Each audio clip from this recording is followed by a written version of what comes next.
que voici.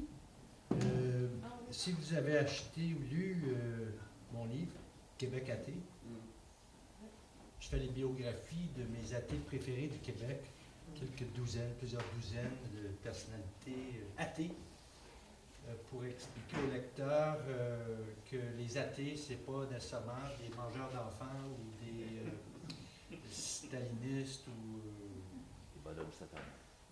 quelque autre stéréotype. Daniel, je pense que lui, il a la dernière biographie parce que je suis allé en ordre chronologique de naissance. Alors, ça c'est Daniel à 20 ans avec les grosses lunettes qu'on portait dans les années 70. J'ai relu la biographie pour présenter Daniel, puis je ne veux pas prendre plus que 3 minutes de votre temps, mais je connais bien Daniel. On est des bons amis depuis très très longtemps, depuis 1983 à peu près. Quand je me suis joint au mouvement laïque québécois, Daniel était soit président, soit sur le Conseil national du laïque québécois à l'époque. Il est encore au Conseil national du mouvement laïque québécois, après toutes ces années. Alors, Daniel s'est intéressé à la religion jusqu'à aujourd'hui, très intensément, mais sous des angles qui ont changé. Il a changé de perspective sur la religion. Ça a été d'abord une recherche personnelle. Il a commencé par se poser des questions sur son catholicisme. Ça a donné un livre qui s'appelle « Les mensonges de l'Église catholique ». De l'école catholique, excuse-moi. Ça fait longtemps que je l'ai lu ce week-end. Mais c'était une première de publier une œuvre qui attaque de front quand même l'Église catholique au Québec. Ça montre un certain cran. Daniel avait du cran, il a toujours eu du cran, il a encore du cran. Ensuite, il y a eu des recherches qui l'ont mené à quitter le christianisme, puis ensuite, il y a eu des recherches qui l'ont mené à quitter le mysticisme, les voyages astraux, etc. Ensuite, il a complété ça avec une formation en sciences religieuses. Quel terme? En sciences religieuses. Sciences de la religion à l'UQAM. Il a développé un intérêt anthropologique pour la religion et un goût pour la science. Et il a évolué toujours de plus en plus vers la science, tout en s'intéressant intensément à la question religieuse et particulièrement en militant pour la laïcité, de façon passionnée. Mais là, ce soir, c'est son côté scientifique qui prime pour la conférence de ce soir. Daniel a mobilisé sa capacité de lire la science sur la question de la religion. Il croit que la science a beaucoup à dire sur la question de la religion. Ce n'est pas un magistère complètement séparé. Daniel ne croit pas à la thèse de Gould, là, à l'effet que la religion s'occupe de la morale puis la science ne s'en occupe pas. Du tout, on ne croit pas ça du tout. Mais ce soir, ce n'est pas de ce sujet spécifique qui va nous parler, c'est tout simplement sa lecture de où en est la religion telle que les chiffres nous le racontent sous la plume des scientifiques. Est-ce que je résume correctement le thème de ce soir? Parfait. Alors, bonne conférence.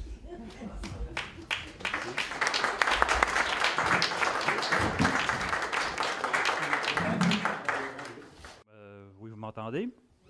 Bon, merci à mon ami Claude de cette présentation. Il a dit des choses que... Il a révélé des secrets sur mes études à l'UQAM. C'était dans une autre vie. Alors, ce soir, je vais vous parler, en fait, j'avais le titre de la conférence « Fin du religieux, point d'interrogation ». En fait, c'est une partie d'un chapitre du volume qui est disponible ce soir en avant-première, puisque le lancement officiel va se faire le 2 mai à Québec. Donc, vous avez une primeur. Une partie d'un chapitre qui, ceux qui l'ont déjà en main, ont pu voir que le titre du chapitre est une illusion qui a de l'avenir. Attendez, il faut que je le revoie. Là, je me suis énervé en allant chercher des copies supplémentaires dans le trafic. L'avenir d'une illusion disparaîtra pas, point d'interrogation.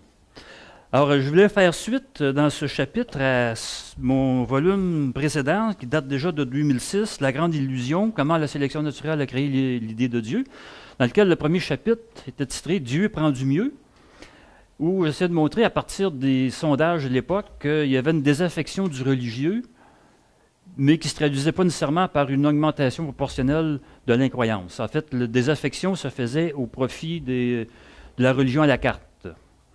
Et il y avait même une resurgence du religieux dans la société. 10, 15 ans plus tard, j'ai voulu refaire un peu l'exercice, mais avec un peu plus de... En fait, ce n'est pas toujours évident de tirer une ligne claire.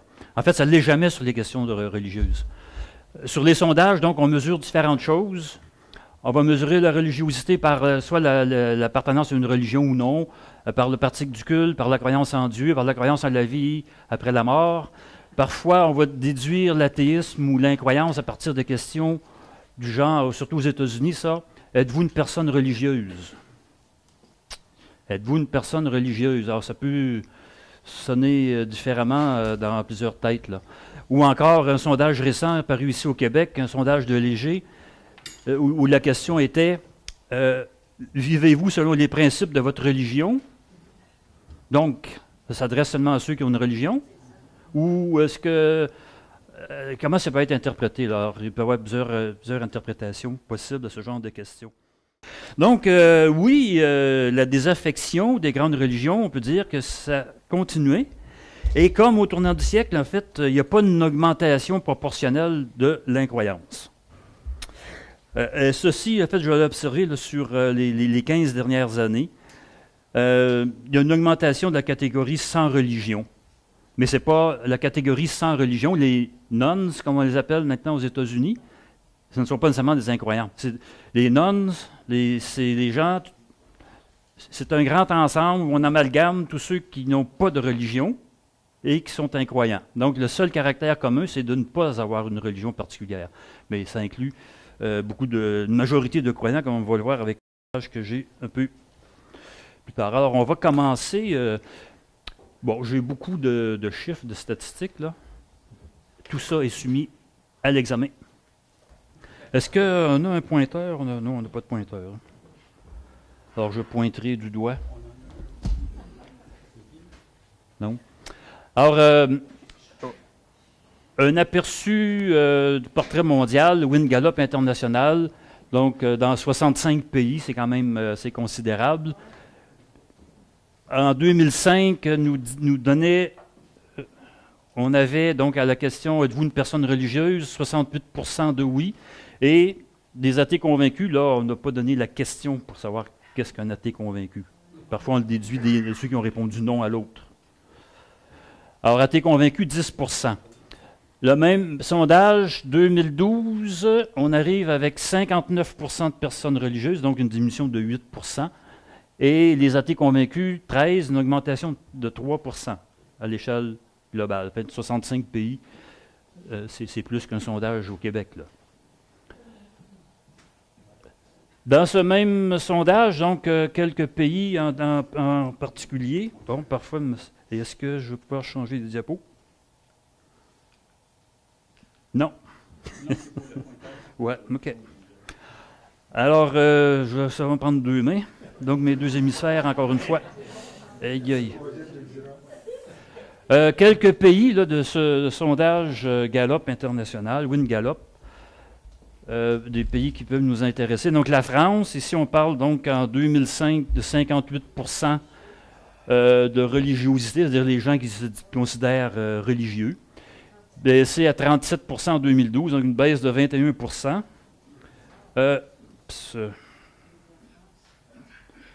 Le Canada, une baisse de 12%, de 58 à 46. Les États-Unis, quand même une baisse de 13%. C'est un peu surprenant, le plus qu'au Canada. En fait, les États-Unis sont un pays à part quand on parle de statistiques sur la religion. C'est un pays très religieux et présentement, c'est le pays où on observe le plus de désaffiliations religieuses parce qu'ils ont du retard à rattraper. Il n'était jamais au même niveau que les autres pays européens ou qu'avec le Canada pour ce qui est de la religion dans la société. Là. Alors, il y a un mouvement de désaffection religieuse assez important présentement aux États-Unis. D'autres pays, enfin, c'est pas d'autres pays, mais c'est un autre donné. Ici, c'est les athées dans 39 pays. Quelques données intéressantes. La France, 14 à 29 %, donc une augmentation de 15 % de ceux qui se considèrent athées.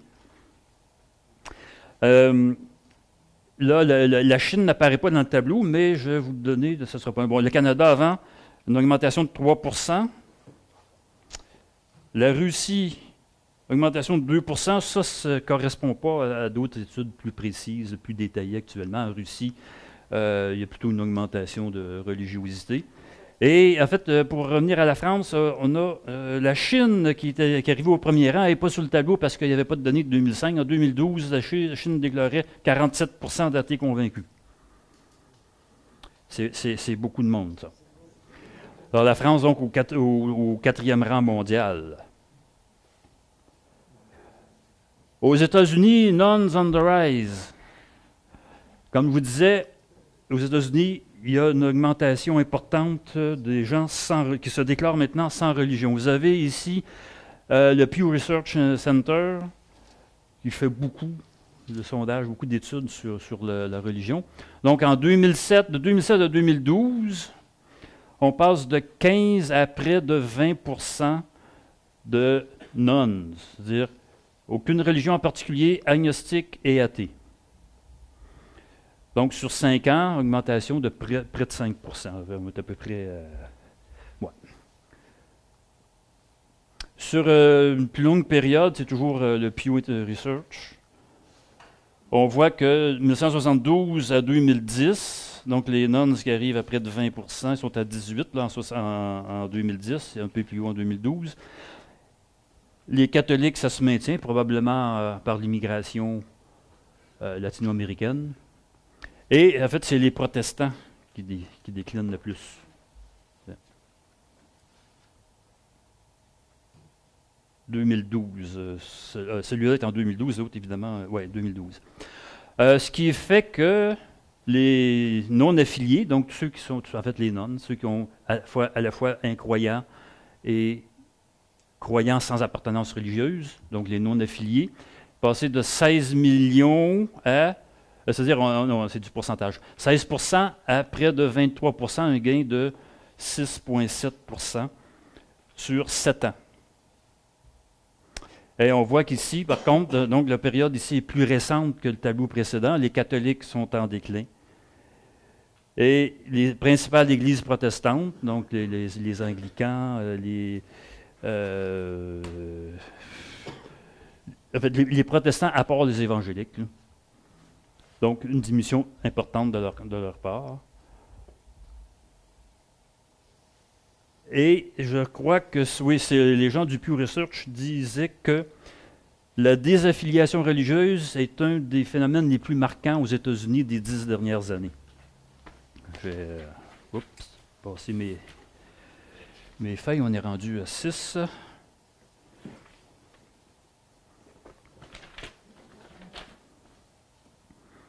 Alors, c'est ça.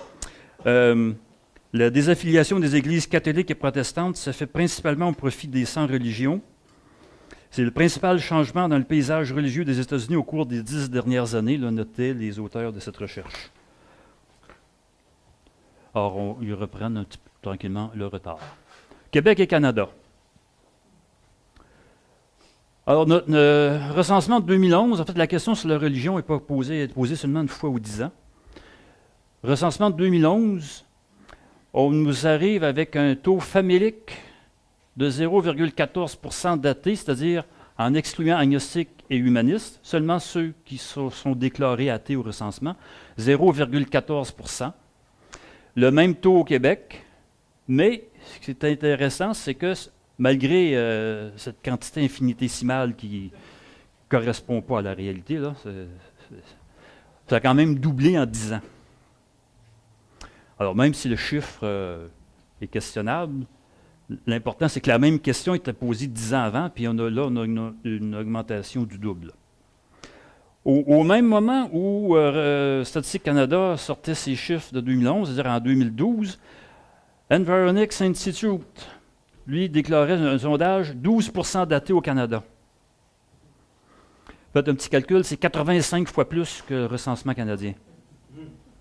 Il y a quelque chose qui ne va pas, on n'a pas mesuré la même chose, ou bien... il y a par contre une observation qu'ont fait plusieurs sociologues de religion, qui regardent ce genre de chiffres, c'est qu'on ne répond pas de la même façon à un recensement et à un sondage. Dans le recensement, les questions, et ce n'est pas seulement au Canada, là, en Angleterre, il a observé le même genre d'écart selon le type de question et selon que la question est posée dans un recensement ou dans un sondage. Dans un recensement, les gens perçoivent la question de la religion comme étant presque une appartenance ethnique. Alors que dans un sondage d'opinion, là, ils se posent plus la question, est-ce que je suis religieux? Moi, non, je ne suis pas religieux, puis on va dire athée. Mais au recensement, on perçoit, en fait, la question n'est pas perçue de la même façon. 2017, sondage CROP au Canada, posait la question, croyez-vous en Dieu? Bon, tu sais, question, c'est simple, hein? Croyez-vous en Dieu, oui ou non? Mais vous allez voir qu'à la fin de ce tableau-là, c'est jamais si simple que oui ou non. Bon, d'une part, on va le voir avec ce même sondage. Croyez-vous en Dieu, oui ou non? Alors, ici, il donne seulement la réponse des oui. Oui, au Québec, en 2005, au Québec, on était à 77 et en 2016 à 62. Donc, quand même une baisse là, de 15%. Mais, le même sondage, si on pose plusieurs questions, croire en Dieu, ça veut dire quoi, seulement au Québec? Alors, les principes enseignés par l'Église, à ma façon, ou une force dont nous faisons tous partie, ou la vie est uniquement un phénomène biologique. Bien là, on arrive à 79% de croyants. Donc, 22% à la question « Croyez-vous en Dieu ?» 22% disent oui. Quand on détaille le genre de croyance, on est à 79%. Donc, le genre, uniquement la question et le choix de réponse proposé donnent des résultats très différents. Bon, on est quand même 5 ans plus tard que les deux autres, là, mais il y a quelque chose là, entre le 0,14 et puis le 79, pas le 79, mais ici, ah oui, faut que j'attire l'attention là-dessus. Et sur ce que dit de cela le président de CROP, Alain Giguère. Alors, on a ici une augmentation quand même importante de ceux qui considèrent que la vie n'est qu'un phénomène biologique. Alors, comment ceci est compris par ceux qui répondent oui ou non à cette question? Moi, je dirais que ce sont des athées. S'ils ont la même réflexion que moi sur le sens de ce que ça veut dire, un phénomène biologique, mais est-ce qu'ils pensent que malgré le phénomène biologique, il y a autre chose? On ne sait pas, mais c'est passé, donc de 1998 à 2016, on est passé de 8 à 21%. De 8 à 21% à ce genre de questions. Et ce que dit Alain Giguère, il dit, on a beau parler du religieux régulièrement dans les médias, compte tenu des tendances reliées à l'immigration. Dans l'ensemble de la population, toutefois, la croyance ne cesse de diminuer depuis près de 20 ans. Le religieux disparaît progressivement de nos vies. À ce rythme, si la tendance se maintient, d'ici une génération, le religieux pourrait devenir un phénomène tout à fait marginal. Bon, peut-être, mais je vais revenir sur ce tableau plus tard. Alain Giguère est quand même conscient que l'immigration peut freiner le phénomène de l'incroyance. Alors, il ajoute que l'acculturation exercée par l'école auprès des enfants de ces immigrants pourrait certainement contribuer à maintenir la tendance donc à la désaffiliation ou à l'incroyance. Je répète ça. L'acculturation, sous-entendu l'acculturation religieuse, exercée par l'école auprès des enfants immigrants pourrait contribuer à maintenir la tendance. Il disait ça en 2016. Il n'a pas entendu parler du cours éthique et culture religieuse. Alors, moi, je ne crois pas à l'acculturation religieuse de l'école québécoise sur les enfants d'immigrants. Au contraire, le cours éthique et culture religieuse favorise la recherche d'une identité religieuse, l'augmente chez ceux qui en ont déjà une et incite les enfants qui n'en ont pas à s'en trouver une. C'est le supermarché de trouvez-vous une religion. Sinon, même, on peut même en inventer dans la classe, à la carte. Faites-vous une belle religion, venez nous montrer qu'est-ce que c'est. Alors, c'est tout le contraire de ce qu'il dit. Alors, il poursuit quand même en disant que, de toute façon, si par l'immigration, le religieux maintient sa place dans la société, il ne sera pas chrétien, il sera musulman, taoïste, sikh, hindouiste, bouddhiste, etc. Alors, ça veut dire que, et à ceci, Giguère ajoute, attire l'attention sur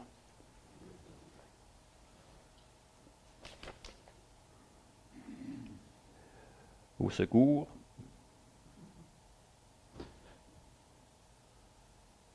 Non, je ne l'ai pas. Mais en tout cas, il attire l'attention sur le fait que, oui, il faut que je revienne à l'autre, là, parce qu'il y a une donnée importante. Il attire l'attention sur le fait qu'on a ici une force dont nous faisons tous partie. C'est passé de 14% à 28%. Alors, il dit, la croyance en une force qui nous unit à l'univers, poursuit Giguère, est l'un des phénomènes les plus en croissance. On assiste à une dépersonnalisation du divin, à une espèce de bouddhisme postmoderne, nous donnant l'impression de participer au divin, d'en faire partie, comme tout le reste de la nature. L'adhésion à cette vision panthéiste est passée de 14% de la population québécoise en 1998 à 28% en 2016. Moi, c'est ce que, en fait, si le religieux sera musulman, bouddhiste, sikh, etc., c'est qu'il se remodèle. Il n'est pas en train de disparaître. Il y a un remodelage du religieux, et cette tendance-là, ici, en est très symptomatique. Moi, c'est en fait ce que je pense. Je pense que le religieux ne disparaîtra pas. Il va se remodeler. C'est ce qu'on est en train de voir. Même les exemples que lui donne. Il sera musulman, taoïste, sikh, hindouiste, bouddhiste. On voit Trudeau. Trudeau qui se vêt en musulman, en sikh, en hindouiste et en bouddhiste. Qui est à l'image de la tendance actuelle. Mais oui. Il n'est pas le seul à voir les choses de cette façon-là.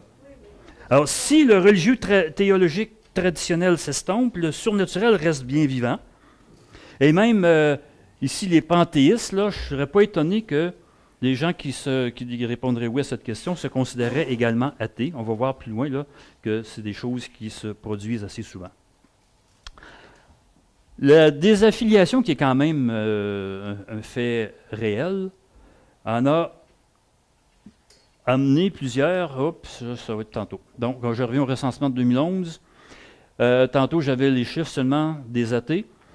Ici, quand on considère donc tous ceux qui sont sans appartenance religieuse, qui seraient appelés donc les nones aux États-Unis, aucune religion, les athées, les agnostiques, les humanistes. Canada, 24%, Québec, 12%. Ça peut étonner, là, 12%.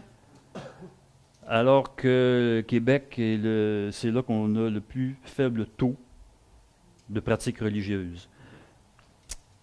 J'y reviens plus tard. En fait, dans le volume, là, j'ai une annexe au chapitre sur les statistiques qui explique un peu ça. En fait, au Québec, la religion est une caractéristique sociologique beaucoup plus qu'une caractéristique de foi.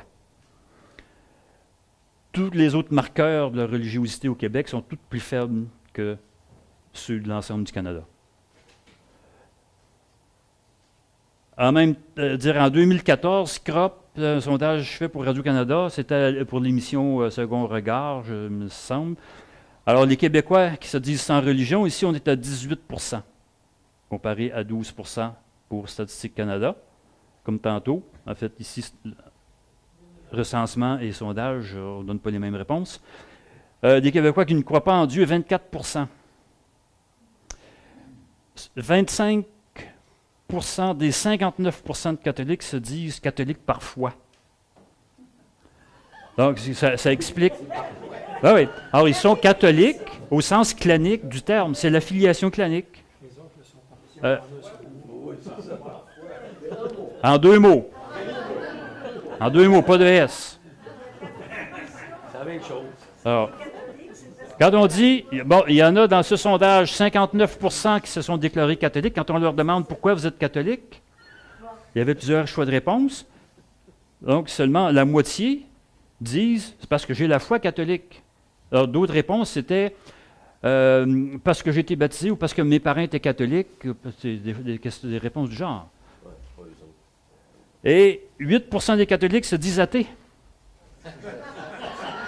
Alors, ils se sont, dans un premier temps, vous allez rire encore toute la soirée, ils se sont dit catholiques, et quand on pose des sous-questions, pourquoi vous êtes catholique, là, je ne suis pas catholique, je suis athée. Autrement dit, je suis catholique sociologique. Culturel. C'est culturel, c'est l'appartenance au clan catholique et non pas à la conviction de foi catholique. Alors, ça explique, et ça, on n'a pas ça ailleurs au Canada, ça explique les différences qu'on a là. En Russie est un cas à part, comme les États-Unis qui rattrapent le temps perdu. En Russie, on observe plutôt un regain de croyances religieuses depuis la fin du communisme, 1991. Donc, en 1991, ceux qui déclaraient aucune religion, 61%, on est rendu à 18% seulement en 2008. Est-ce qu'on a encore effet de culture religieuse? Ils n'en ont pas, je pense. Ils n'en ont pas. Mais c'est parce que vous enlevez la répression contre la religion, le naturel revient. Tout simplement. Donc, la tendance aux pratiques religieuses et croyances, en Russie, croient en Dieu, 1991, 38%, 2008, 56%. Donc, la tendance en Russie, elle est nettement à la hausse.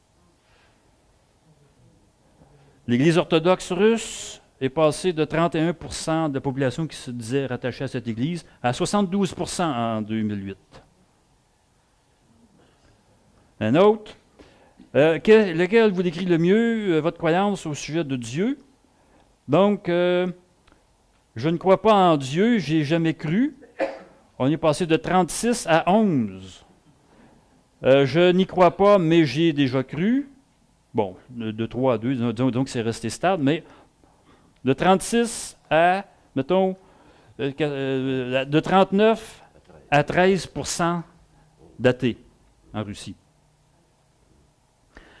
Ce que ça veut dire, c'est que la désaffiliation n'est pas linéaire ni irréversible. Ça dépend des conditions sociales, politiques, économiques. On est rendu à 9. Je ne veux pas prendre trop de temps non plus. Je ne serai pas questionné sur tous ces chiffres. Bon, la Russie, OK. Donc, la désaffiliation, ce n'est pas un phénomène irréversible. Ça peut aller dans les deux sens. D'ailleurs, un sondage Gallup, Gallup, je reviens, oui. À partir d'ici, là, je vais peut-être commencer à vous décevoir. En fait, la désaffiliation, quand on regarde aussi, là, de façon un peu plus récente ou à plus long terme, des périodes plus longues, on avait ici donc les deux sondages de 2005 et 2012 qui montraient une diminution au niveau international des personnes religieuses et une augmentation de l'athéisme. En 2015, le même sondage est refait. Oups! On remonte à 63 et on rebaisse à 11. Donc ici, athée convaincu, là, on n'a plus qu'une différence de 1% entre 2005 et 2015. Donc, ce n'est jamais irréversible. Il faut regarder sur des longs termes, il faut regarder. En fait, ça peut avoir augmenté dans un pays et avoir diminué ailleurs. La désaffiliation a amené, certains commentateurs, certains analystes, même certains sociologues, à annoncer la fin du religieux. Mais ils ne nous disent jamais de quoi il est question avec la fin du religieux. Est-ce que c'est l'abandon de l'appartenance religieuse? Est-ce que c'est l'abandon de la pratique? Est-ce que c'est l'abandon de la croyance au surnaturel? On parle de façon peu floue de la fin du religieux. C'est ce que j'ai appelé les jovialistes de la fin du religieux. Parmi eux, on a notre giguère de tantôt. Je me perds de mes petits papiers. André Moreau est là. Alors, notre tableau tout à l'heure de crop, donc où on avait ici 21% de gens qui croient que la vie est un phénomène biologique. Bon, on a, je vous ai lu ce que j'aurais dû lire ici, là. C'est qu'on a ici un des phénomènes les plus marquants, c'est l'augmentation de la religion à la carte. Une force dont nous faisons partie, quelque chose d'un peu flou, d'un peu vague. Mais ce n'est pas une disparition du religieux. Je vous ai lu avant ce tableau-là ce que je voulais dire. En fait, l'extrait que je vous ai lu tout à l'heure de Giguère, c'était une manifestation clairement exagérée de ce qu'on peut tirer de ce genre de tableau. La fin du religieux, on ne peut pas tirer ça, on ne peut pas en tirer la conclusion avec un tel tableau. Parce que justement, un des phénomènes les plus en croissance, c'est la réorganisation. Parmi les jovialistes, il y a le sociologue américain Phil Zuckerman. Sa publication de 2007 continue d'être très souvent citée pour montrer que le religieux fout le camp. Alors, qu'est-ce que fait Phil Zuckerman? Il nous présente un tableau de 50 pays avec des minimums et des maximums de taux où il combine athéisme, agnostique et incroyant.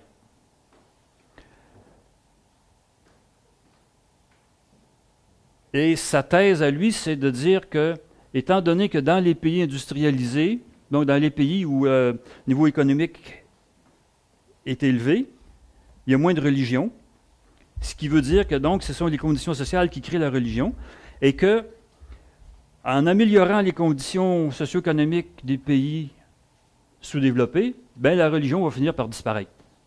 En fait, c'est une thèse qui ne peut pas tenir la route, là. Parce que même dans nos pays économiquement développés, est-ce qu'il y en a qui sont dans la misère ici? Là? Pas trop? Bon. Alors, il faudrait que, même si, et pourtant ici on va dire, les sondages peuvent nous mettre à peu près à 90% de croyants. Alors, même si tous les pays sous-développés atteignaient le niveau de vie d'Amérique du Nord ou d'Europe, on n'a pas fait disparaître la religion. Et il faudrait que nos conditions à nous se maintiennent. Et même à nos conditions stables, les conditions idéales, le religieux est toujours là. Il n'est pas disparu là, dans nos sociétés. Donc, il y a quelque chose qui ne marche pas dans son affaire. Alors, Zuckerman présente donc des écarts, des minimums et des maximums d'athées, d'agnostiques et de croyances. Bon, par exemple, la Suède, entre 46 et 85.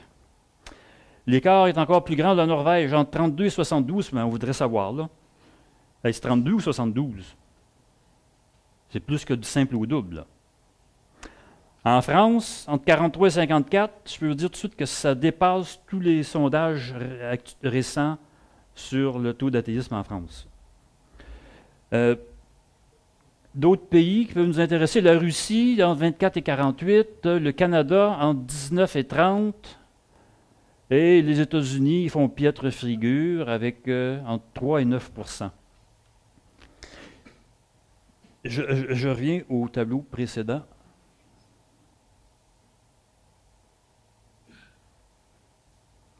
« 85%, mettons, prenons son chiffre maximum, d'athées ou d'incroyants en Suède. Pourtant, en 2000, il y avait encore une religion d'État. En 2016, 60% de la population de Suède paye volontairement un impôt à l'Église luthérienne. Il n'y a aucune loi qui les oblige. Et 85% d'athées, comment ça que ces athées-là payent un impôt à l'Église? Peut-être parce qu'ils aiment beaucoup la culture religieuse, les églises ou je ne sais pas quoi, mais c'est des chiffres là, assez difficilement défendables. S'il y avait 30% d'athées au Canada, ça se saurait. On est loin du chiffre de Statistique Canada, même si 0,14, ça n'a pas de sens. Mais mettez-en 10, si vous voulez. Là, on est à 30. En plus, en fait, quand on voit les chiffres, mettons les minimums et les maximums dans son tableau, on est porté à penser que ça se distribue dans le temps, là, les minimums étant plus anciens et les maximums plus actuels. Ben, j'ai vérifié ces sources pour 10 pays européens, en fait 10 pays au total, là, dont les pays européens plus le Canada et les États-Unis. Sur 10 des exemples où j'ai vérifié ces sources, sur 9 sur 10 des exemples que j'ai pris, ben, le taux maximum provient d'études antérieures au taux minimum. Alors, s'il y avait une tendance à tirer de son tableau, ce serait une tendance à la diminution de l'athéisme dans le temps. Alors, c'est que Zuckerman a amalgamé un paquet d'études où on parle c'est des sondages et des recensements. Il met ensemble un paquet d'éléments assez disparates, là, les incroyants, les nonnes, les athées. Alors, ça donne des chiffres, des écarts aussi importants que ça. Vous voyez ici, là, Canada entre 19 et 30. C'est un tableau qui, à mon sens, est peu crédible. Pourtant, Zuckerman continue de faire du millage avec ça, là. Alors, quand on l'étudie à fond, ben, on dit, ben là, s'il y a une tendance dans tes chiffres, là, mon gars. Ah oui, parfois, les écarts minimum, maximum varient sur 30 ans. Ça ne veut pas dire grand-chose.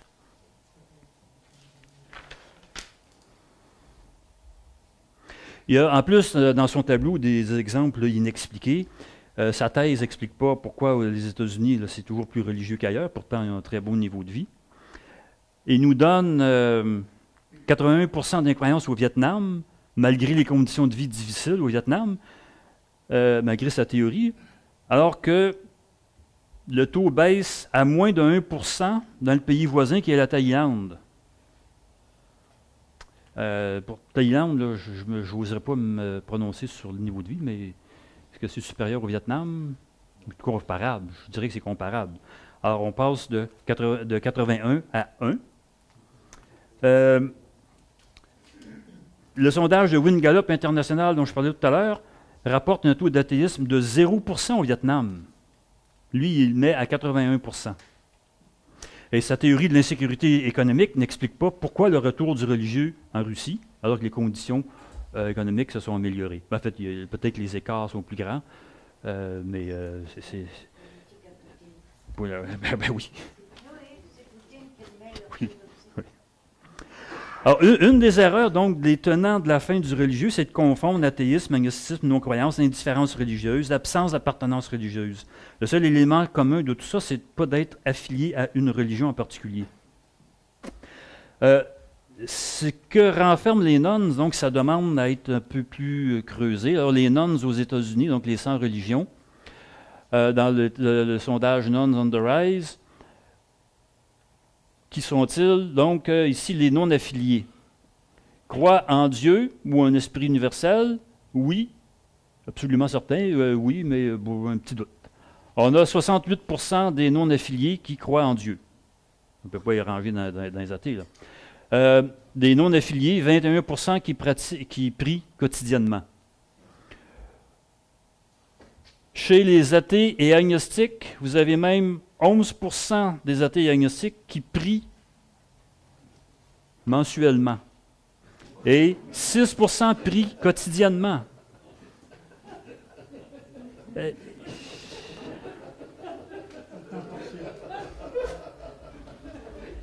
vais en profiter pour prendre une gorgée.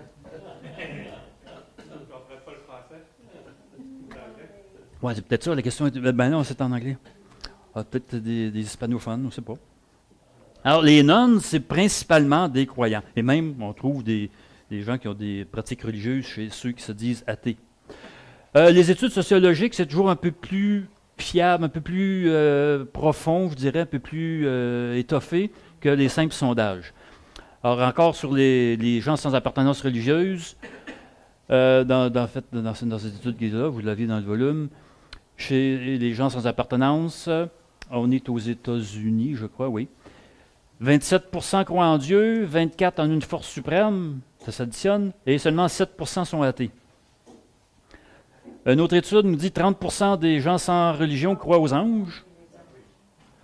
Et un autre, au Austin Institute, 32% des athées agnostiques croient en la vie après la mort. Et ils se disent athées ou agnostiques et croient à la vie après la mort. Il ne veut pas de contradiction. Et 6% des athées agnostiques croient en la résurrection des corps. Il n'y a pas seulement les Américains là, qui font preuve de ces incohérences. On peut se demander qu'est-ce qu'un athée dans ces cas-là. Une autre étude sociologique, 3 pays européens, Norvège, France et République tchèque, donc ne croient pas en Dieu 41, 48, 54, mais qui vont se dire athées seulement 10, 19, 20. Ça veut dire que il y a des gens qui n'ont pas de croyance surnaturelle, mais qui ne se déclareront pas pour autant athées. Alors, est-ce qu'il faut poser plusieurs questions pour avoir un éclairage, pour avoir une idée plus claire de toutes ces appartenances religieuses, croyances, incroyances? C'est toujours ce que j'ai pensé. Je l'ai déjà écrit à quelque part. Je disais que les sondages ne peuvent pas répondre à la question « Croyez-vous en Dieu, oui ou non? » C'est trop bête. Poser plusieurs questions, malheureusement, ça a été fait, et puis malheureusement, ben, comme on le voit ici, là, ça maintient de la confusion. Ça maintient de la confusion. Je donne quelques exemples. Donc ici, on avait donc des gens qui n'ont pas de croyance surnaturelle, mais qui ne sont pas athées. Vous en avez d'autres. En Angleterre, une étude longitudinale réalisée entre 1970 et 2012, où on s'attendait de trouver une cohérence entre la croyance en la vie après la mort et la croyance en Dieu. Il y a mais 26% des répondants adhèrent juste à une des deux croyances. Ça veut dire qu'il y en a qui croient à la vie après la mort, mais qui ne croient pas en Dieu. Les réincarnationnistes, par exemple, peut-être que Dieu, dans leur esprit, ça veut dire une espèce de grand-père à barbe, ou un Dieu interventionniste, là, puis eux autres, ils ne croient pas à ça, mais ils vont croire à la vie après la mort. Le quart de ceux qui se disent agnostiques disent croire en la vie après la mort. À mon sens, ce n'est pas être agnostique. Là. Si tu crois à la vie après la mort, tu es croyant. En Russie, 56% des Russes disent croire en Dieu, mais seulement 32% croient en la vie après la mort. Ça veut dire que, tantôt, ici, on avait des gens qui n'ont pas de croyance surnaturelle, ne sont pas athées, mais on a des gens on a des gens qui vont se dire athées, avec des croyances surnaturelles. Même phénomène au Canada. Un sondage d'Angus Reid, 2015. 73% des Canadiens croient en Dieu ou en une force suprême, mais seulement 66% croient en la vie après la mort. On l'a vu tantôt avec le sondage de Crop aussi. Croyez-vous en Dieu, oui ou non? 62% disent oui, et on avait 79% quand on voit les différentes sortes de croyances. Donc, il y a poser plusieurs questions peut maintenir cette espèce d'incohérence. En fait, ce qui est à conclure de ça, c'est que c'est pas évident que l'ensemble de la population a clairement réfléchi à toutes ces questions. C'est le cas des gens qui sont ici. Si on vous pose des questions sur vos allégeances religieuses, sur vos croyances, votre incroyance, vous y avez probablement réfléchi mûrement. Mais le commun des mortels, là, moi, je me souviens d'avoir rencontré des gens quand même instruits, là, des universitaires, on discutait de ça, puis là, quand ils arrivaient, ils disaient athée, mais là, ils demandaient quoi athée? Pour plusieurs, ne plus croire au christianisme, ou que Jésus était Dieu et qu'il est ressuscité, pour plusieurs, ça c'est être athée. Mais quand tu creuses un peu, tu poses d'autres questions, oui, la vie après la mort, tu sais, une force, quelque chose. Ah oui, peut-être, mais ce ne sont pas des athées.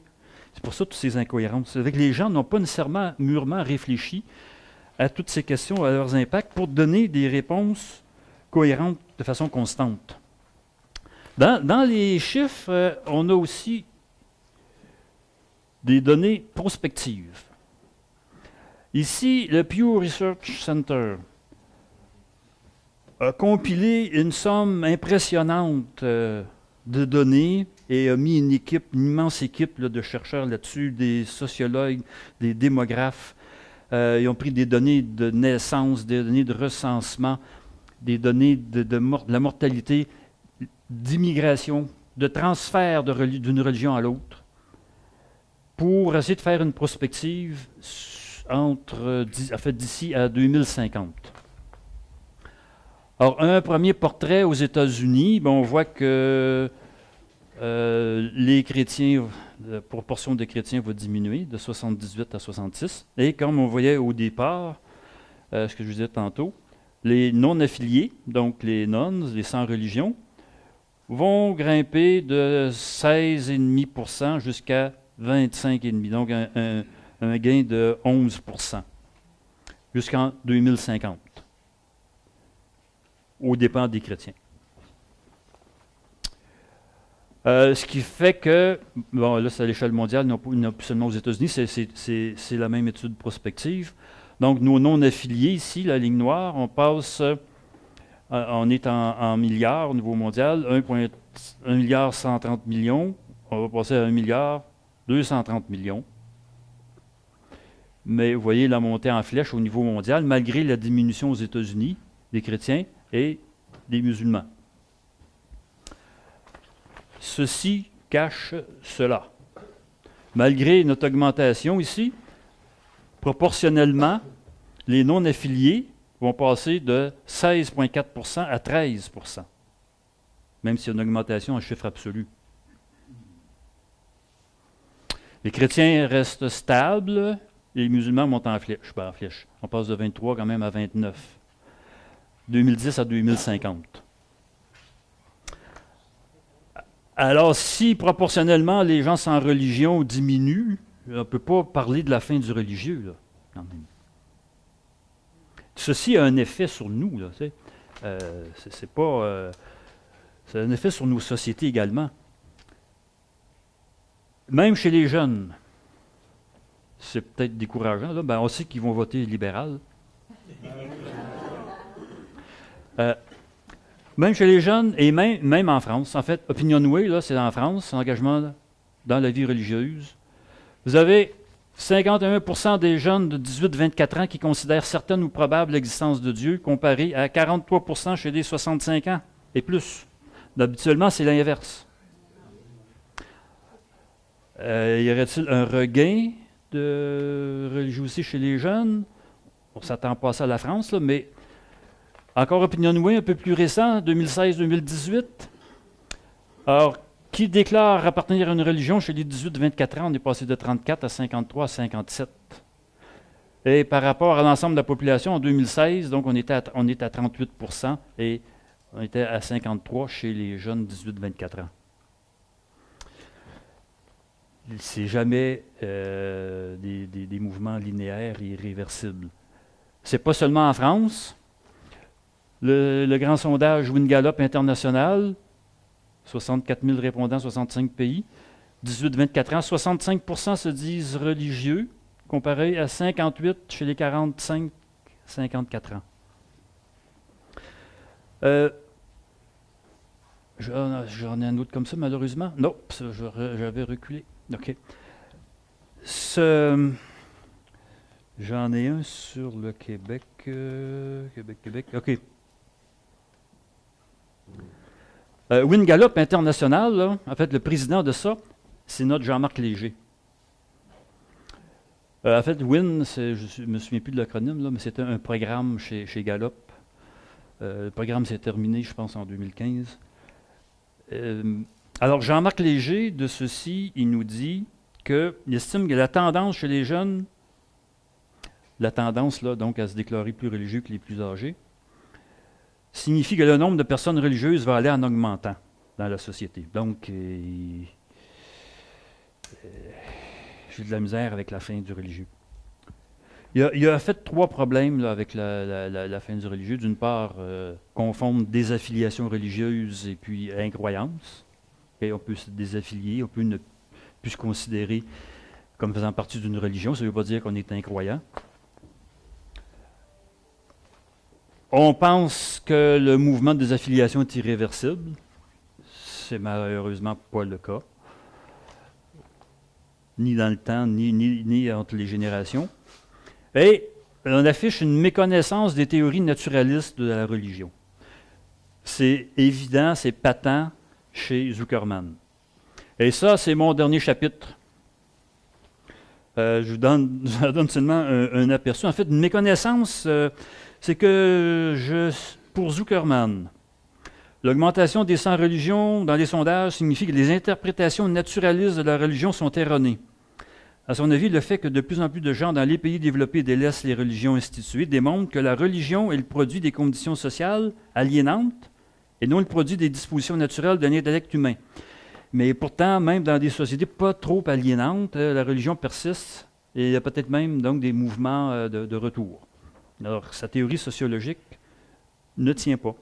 C'est quoi une théorie naturaliste? Ben, on va y arriver. En fait, c'est des explications des fondements de la religion par des habiletés naturelles et non pas par des conditions sociales. Je termine avec ça. Okay. Zuckerman, je le prends comme exemple, là, mais c'est des propos qu'on observe chez d'autres auteurs, soutient que les approches supposent que les approches naturalistes supposent que la croyance en Dieu est biologique, ce sont ces termes, biologiquement déterminée, neurologiquement fondée et génétiquement innée. Mais ce n'est pas ça du tout, là. Il n'y a pas personne qui est partisan d'interprétation naturaliste qui va soutenir un déterminisme génétique de cette façon-là. Ce qui est considéré comme naturel, ce n'est pas le contenu des croyances, ce n'est pas la croyance elle-même, c'est les mécanismes qui nous font penser qu'il y a des êtres surnaturels qui existent. Ces mécanismes-là, pour répondre à votre question, monsieur, je vous donne un bref aperçu. Comme je vous disais, c'est mon dernier chapitre. Les fondements naturels de la croyance en des agents surnaturels. C'est le fondement de la religion. Si on ne croit pas que des êtres surnaturels existent, il n'y a pas de religion possible. C'est la base. C'est ce qu'il faut expliquer pour comprendre pourquoi la religion est là, pourquoi elle persiste malgré justement les conditions économiques, sociologiques variables et dans toutes les cultures, à toutes les époques. Un aperçu, en fait, c'est les mécanismes cognitifs qui gèrent nos attentes intuitives. Je passe rapidement parce qu'il y a 3 heures à mettre là-dessus. On a des mécanismes de détecteurs d'agents qui sont hyper développés, qui nous font voir des agents là où il n'y en a pas. C'est-à-dire on observe la nature comme si c'était le résultat, on voit des marques, ce qu'on appelle des agents. En fait, c'est nos mécanismes pour être de bons chasseurs, pour établir des causes, des lignes cause à effet. C'est à la base aussi de la théorie de l'esprit. Donc, attribuer une intentionnalité ou une pensée à l'autre, mais on va aussi l'attribuer aux faits naturels et pas seulement aux personnes. Hop, l'autre bouton. On est animiste. Ça va un peu avec la théorie de l'esprit attribuée donc à la nature. Il y a une âme dans toute chose. L'habilité à établir des relations causales, c'est une très grande force de notre intellect, ça, pour comprendre ce qui se passe autour de nous. Il nous faut une cause. Et si on ne voit pas la cause, on peut en inventer une. Et puis notre case là, neurologique, là, cause, elle est remplie, puis notre intellect est satisfait, même si la cause est imaginaire. Mais on a une réponse. Cerveau social. Toutes nos habiletés psychologiques, psychocognitives ont été développées, sélectionnées par l'évolution pour les interactions sociales. Et ces mécanismes, notre cerveau social est toujours à la recherche de réciprocité dans les relations entre les autres, et on va avoir cette même recherche de réciprocité avec la nature. Nos états seconds, tout le monde a vécu du rêve, des hallucinations, où ça peut être aussi provoqué, alimenté, augmenté par des psychotropes. Ce sont tous des mécanismes naturels qui n'ont rien à voir avec la religion, mais qui vont contribuer à nous faire croire qu'il y a des agents surnaturels. Et bon, notre conscience de la mort, notre dualisme dans notre façon de penser, ceci est suffisant, le dualisme, pour penser qu'on va survivre. Peu importe, tout le monde a ces habiletés-là, et tout ça, ça nous conduit donc à créer des agents derrière les faits non sociaux. Les habiletés sociales nous amènent à avoir du social là où il n'y en a pas. Tout le monde a ces mécanismes-là. Même les incroyants, même les athées. Et c'est ce qui amène un psychologue évolutionniste, Jesse Bering, Il dit que 50% des athées pensent que les événements négatifs, maladies, accidents, divorces, cataclysmes, qu'ils ont subis au cours de leur vie, avaient pour but, c'est important, avaient pour but de leur faire apprendre quelque chose. Ça, c'est de la téléologie. On peut toujours tirer une leçon d'un événement malheureux qui nous arrive, mais croire que ceci avait pour but de me faire prendre conscience de cela, c'est d'attribuer une intention aux événements. C'est de la téléologie, c'est-à-dire qu'il y a un but qui est poursuivi par les choses, et c'est le propre de la pensée créationniste. Et lui, 50% des athées pensent comme ça. Il faut faire un effort pour s'en défaire. Par ailleurs, si les croyances religieuses issues de ces mécanismes nous semblent un peu spontanées, naturelles, ben, ce que Zuckerman ne comprend pas aussi, c'est que l'athéisme est aussi naturel. Parce qu'il repose lui aussi sur des dispositions naturelles. On peut les énumérer quelques-unes, là. J'en ai parlé tantôt.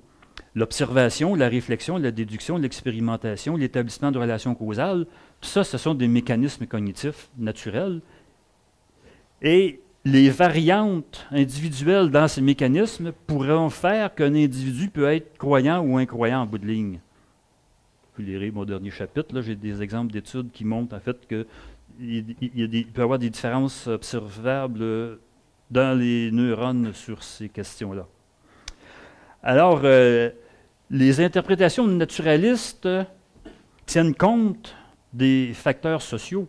Tout ceci peut être modulé par la culture, par l'éducation, par la société.